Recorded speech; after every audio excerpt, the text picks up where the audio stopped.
Don't compare yourself to anyone. Chapter 1. The Boy Who Always Compared. Rohan was a bright 12-year-old boy who loved running. Every morning, he would sprint across the fields near his village, feeling the wind rush past him. But no matter how fast he ran, he never felt happy. Why can't I be as fast as Arjun? He often wondered. Arjun was his classmate and the fastest runner in school. No matter how hard Rohan trained, Arjun always finished first. One day, after losing yet another race, Rohan sat under a tree, frustrated.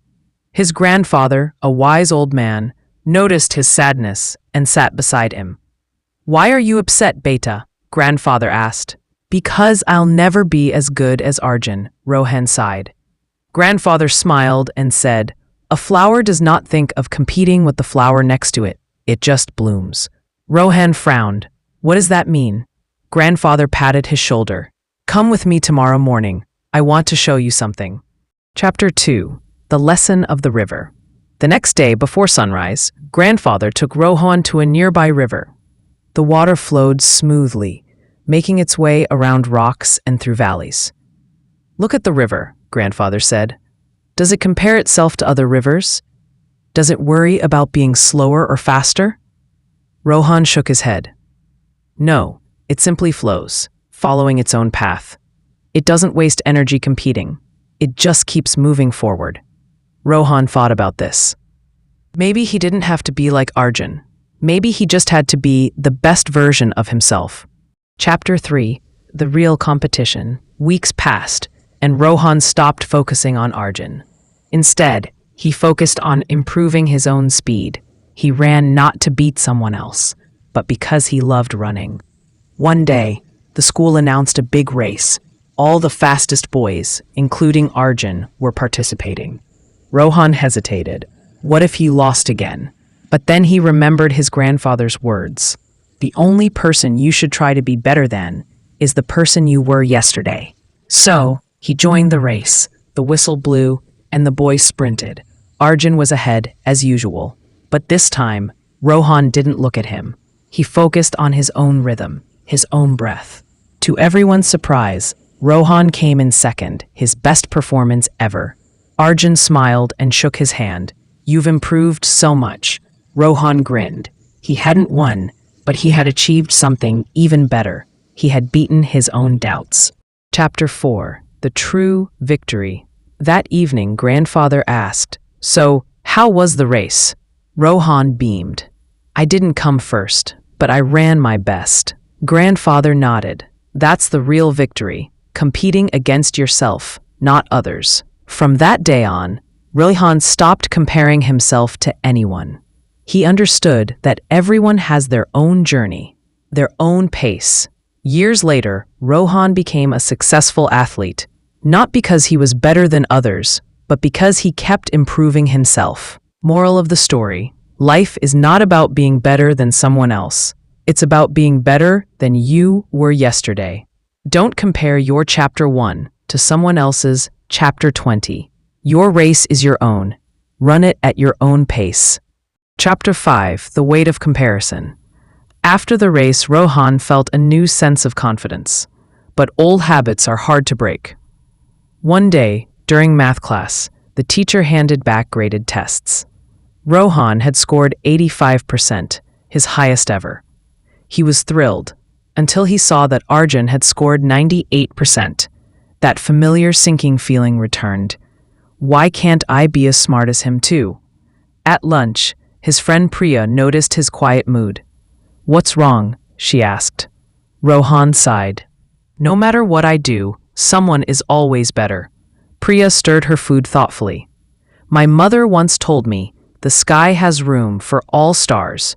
They don't compete for brightness, they just shine." Rohan frowned. "But what if my light isn't as bright?" Priya grinned. "Then shine in your own color. You're an amazing artist. I've seen your sketches. Arjun can't draw to save his life." Rohan laughed. For the first time, he realized, I've been so busy measuring myself against others, I forgot what makes me special. Chapter 6. The Broken Ribbon. The annual sports day arrived. and Rohan was determined to beat his personal best in the 100-meter dash. But as he sprinted, his shoelace came undone. He stumbled, falling hard on the track. The crowd gasped. Arjun, who'd been running beside him, stopped and turned back. "You okay?" he asked, offering a hand. Humiliated, Rohan waved him off. "Just go. You'll lose your lead." Arjun hesitated, but ran ahead, winning the race. Rohan limped to the finish line, last. That night, grandfather found him sulking in his room. "I failed," Rohan muttered. "Did you?" Grandfather lifted Rohan's chin. "Failure isn't falling down. It's refusing to get up. You finished the race injured. That's courage no trophy can match." Chapter 7. The Hidden Strength. Months later, a state-level running competition was announced. Rohan trained harder than ever, but this time, his goal wasn't to outrun Arjun. It was to push his own limits. On race day, torrential rain turned the track to mud. Many runners struggled, including Arjun, who slipped midway. Rohan, however, had grown up playing in these fields. His legs knew how to handle slippery ground. He crossed the finish line first. As the medal was placed around his neck, reporters asked, "How does it feel to finally beat Arjun?" Rohan wiped rain from his face. "This wasn't about beating him. Today, I raced against myself, and the boy I was yesterday lost." Chapter 8. The Ripple Effect.